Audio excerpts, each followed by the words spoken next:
Hello and welcome to another video from Modelling Electronics. In today's video we're going to be looking at the beginner etch kit that we supply.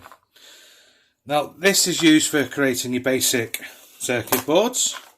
Let's have a look what's in the kit. Now in the kit you do get two copper boards, but for quickness of the video I have used one board and I've cut it down to the circuit that we're going to be making. So ordinarily you would get two copper boards. You get your etch resist marker pen, you get your developer fine etch crystals, and you get some tweezers, and you get your tray. So that's all you need to create your first basic circuit board. Now I've printed a quick circuit off that we want to make. So in order to do this, all we have to do is draw onto the copper board what we want. Now I have wiped this copper board after I've cut it, to make sure there's no grease on there, because if there's a little bit of a grease in there the pen does find it hard to stick. So if we go for this circuit, I know from building this circuit that this is the terminal blocks here. They want 5mm spacings. So if we measure that out now, we'll have one there,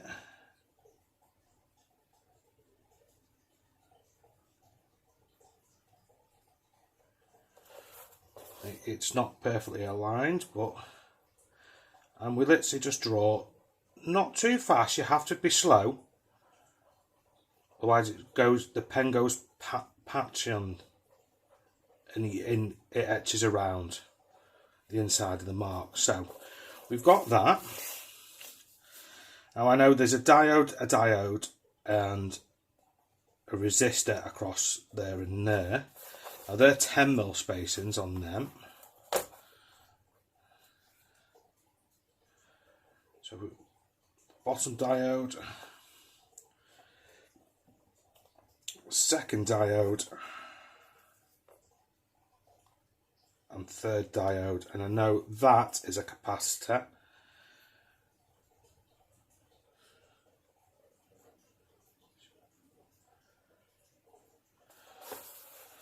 And this is the transistor, which we have one pin in line with that, one central, and one there. Well, it's a little off central.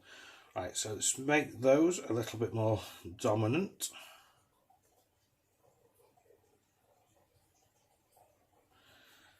Now we can see, if we start here, we see there's a track going from the second block in.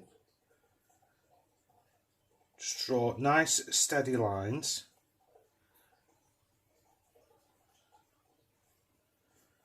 We'll do them nice and thick. And we see from the third block up, so that one, to the next diode in line.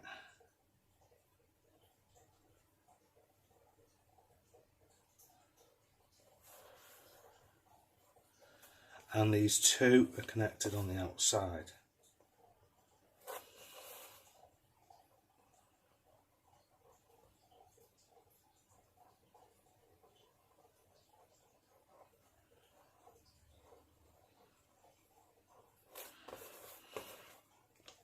And if you can see from here, although it's mainly black, you can see it's that terminal connected to that pin of the capacitor.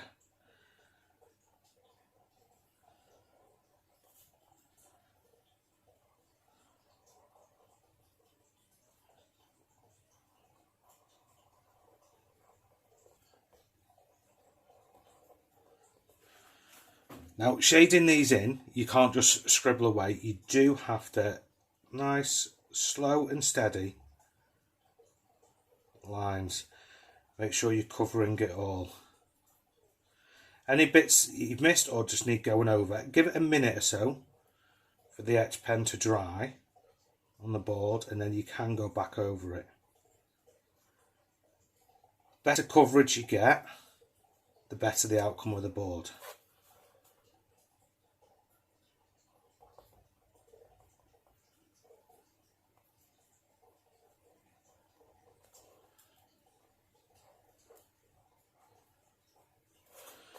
Right, now if we look bottom diode there, connects to the resistor and to the transistor.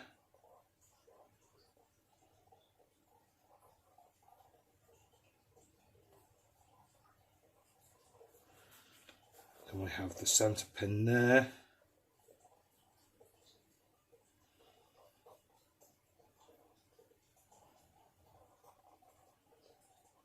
Joins them two.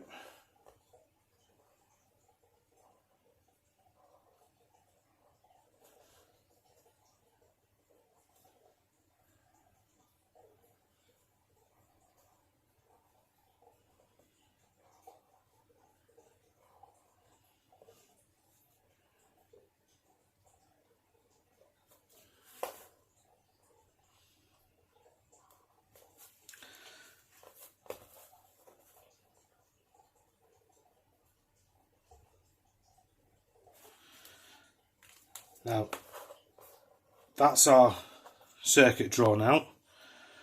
Granted, I could have spent a little bit more time and made it a little bit neater, but that should etch pretty okay.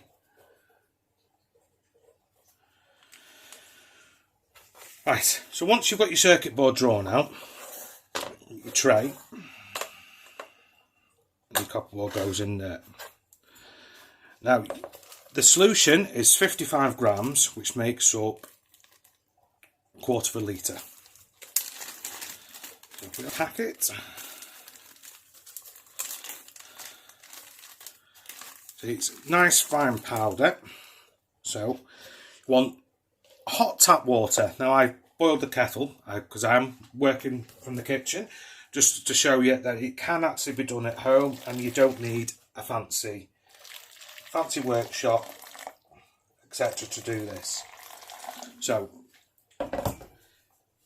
as you can see, it's steaming, it's relatively hot, possibly a little bit too hot, but it will soon cool down, so it's not too bad. And the chemicals can go in there, and we'll give them a quick stir up.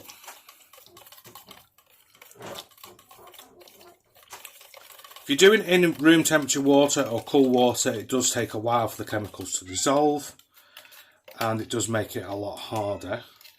This etching process is a lot slower. It does prefer warm water. Now in the workshop we do use etch tanks. They do it a lot faster, it's a lot quicker and cleaner. But as people at home won't be using etch tanks, we thought we'd show you exactly how to do it using our kits. So you can go there.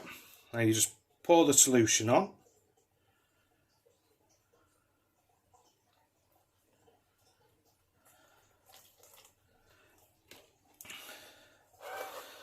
Now we just rock the tub very slowly so we're not spilling it. I hope you can see in the video that some very fine micro bubbles just starting to form. Just lift it up and see. And the copper starts to go dull as the process starts to work. Now you can put it in the solution and walk away, leave it for 15-20 minutes and come back, and it will be well on its way. If you rock the tub very slightly, it does work about 3 times faster. Now because this solution's possibly only about 10 ml deep in here, it does go quite cool quickly. And the solution does say on the packet, for best results use at 45 degrees. Now it's a bit hard to determine what that is, so it's a warm cup of tea temperature. Now I do like using 2 trays. You only get the small tray. We do sell the bigger trays. Now if you're doing a few boards, these are great. You can have the tray like that, or the tray goes like that, and you can fit 2 in. So this does work quite well. As we've only got 1 board, we'll put the tray like that. Now let's just boil the kettle again. I want some hot water, and we're going to put some hot water out the kettle in here. It keeps the solution a little over 45 degrees, but does work fine. So just continue rocking it. Some of the micro bubbles are starting to go now, and the copper board has gone a very dull colour. That means that it's working.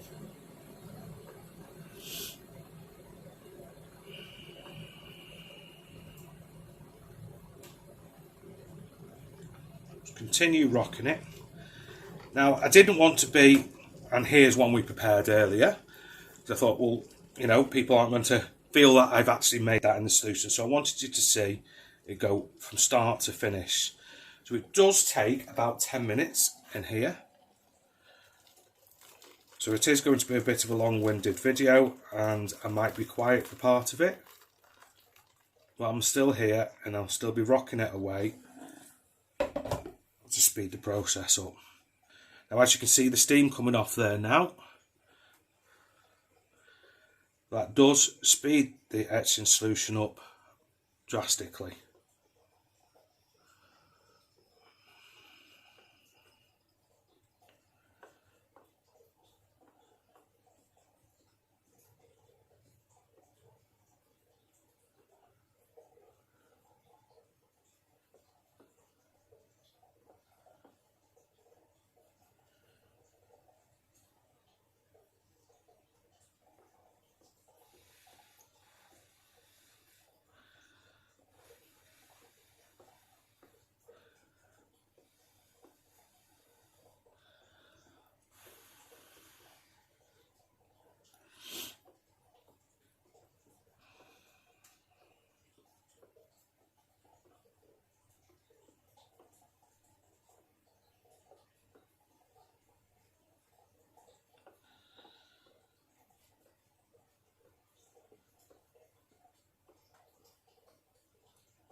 As you can now see, it's not been in here that long, but you can just see on the corners it's starting to eat the copper away now. It's eating it away quite quickly, and it'll leave all the copper underneath our tracks. Now with the hot water in here, I'm rocking it. This will cut it down to possibly about 5-6 minutes, and your board will be complete.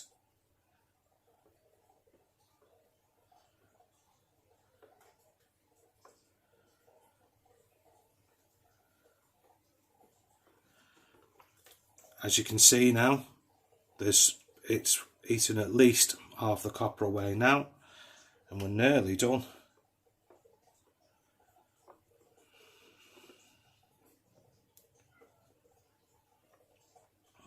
If you are going to use the hot water in here, it is best to rock it at least every 60 seconds, because keeping it stagnant on the top, the copper can get a little bit of a dirty brown colour, and it does slow the etching down a little bit. Now if you are going to just leave it in here, not stand here rocking it, it will take about 10 minutes or so before you see a notable difference, and you will have to possibly change the hot water and rock it a little bit to get the last little bits off. But you can go and sit down and have a brew while it's doing. But as you can see now, it's nearly all gone. It's eating it away relatively quickly as we watch.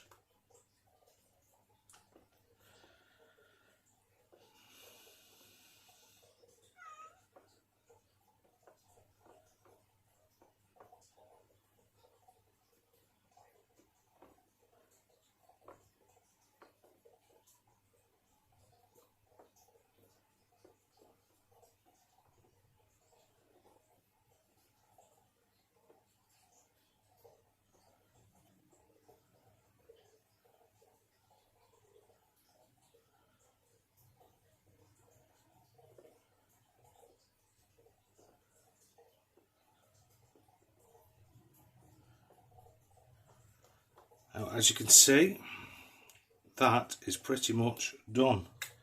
So, the tweezers, let's take it out of there. Let's just rinse it in the water.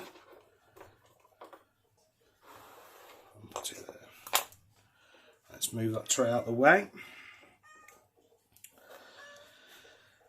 Now, although we can't really tell, we should have copper under them tracks, so we need to clean that off now. So, another tray.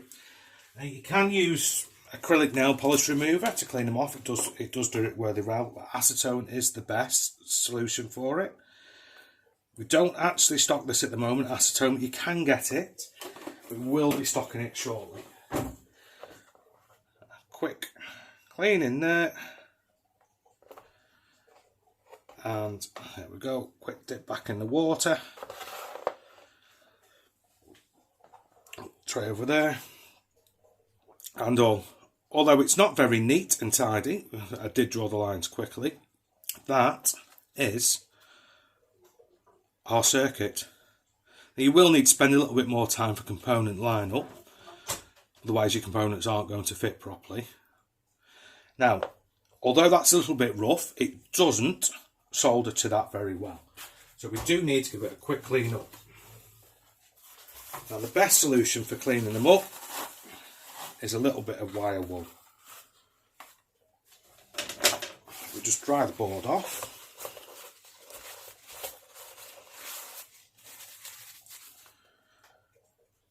And a quick rub down with the wire wool.